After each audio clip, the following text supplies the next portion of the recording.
Rated SPG. Ito ay nangangailangan ng striktong patnubay at gabay ng magulang dahil sa mga sensitibong tema at eksena na hindi angkop sa mga bata. Tinanggi ni Rigor ang mga paratang ni Tinding at nagbanta na simula ngayon wag na wag silang gagawa ng kasinungalingan dahil kung hindi umano ay lumayas na sila.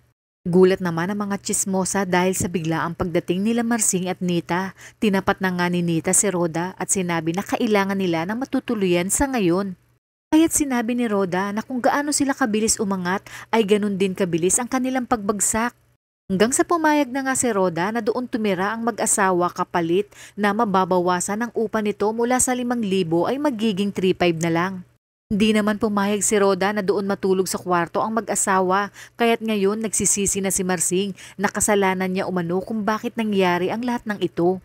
Pinangako niya kay Nita na gagawin niya ang lahat upang mabawi si Mokang kay Alberto. Yun pa kay Marsing na okay lang na muli silang maghirap basta't buo ang kanilang pamilya. Awang-awa naman si Nita kay Mokang dahil hinangad lang umano nito na maging maayos ang kanilang buhay pero grabe ang ganti ng mundo sa kanya. Tuwang-tuwa naman si Olga dahil napalayas na rin sa wakas ang mga magulang ni Mokang at bilang na rin daw ang mga araw ni Mokang sa mansyon at madali na ito, isang problema na lang ay tiyak susunod na ito sa kanyang mga magulang.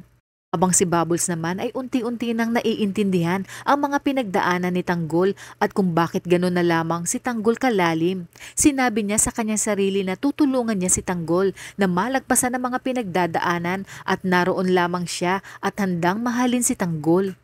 At ang mga dapat nating abangan ngayong Biyernes, tinawagan na ni Olga si Balatukan at nagbanta na kapag hindi ibinigay sa kanya si Tanggol ay siya mismo ang pupunta sa kulungan at sapilitan niyang kukunin si Tanggol. Kabilang banda, mapabawi pa kaya ang pag-ibig ni na Tanggol at Mokang na inagaw sa kanila ng kapalaran o tuluyan ng mahuhulog si Tanggol kay Bubbles? Kung kaya't may mangyayari sa dalawa matapos itanong ni Tanggol kay Bubbles na kung sakali ba umanong muling buksan ni Tanggol ang kanyang puso ay handa ba siyang tanggapin ni Bubbles?